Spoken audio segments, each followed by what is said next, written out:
महाराष्ट्र राज्य उपाध्यक्ष सुनील मदनुरे पाटील यांच्या नेतृत्वाखाली शेकडो कार्यकर्त्यांचा शिवसेनेत प्रवेश।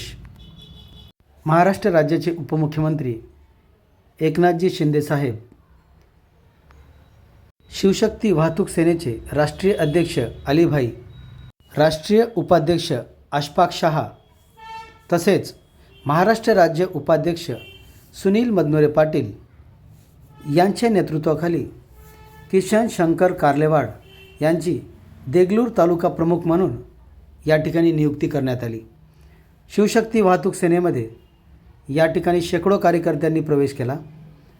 शिवशक्ती वाहतूक सेनेच्या माध्यमातून या ठिकाणी जे कामगार आहेत तसेच जे वाहतूकदार आहेत त्यांना येणाऱ्या सर्व समस्या कशा पद्धतीने सोडवायच्या ह्याबद्दल सूचना सुनील मदनुरे पाटील यांनी यावेळेस दिल्या।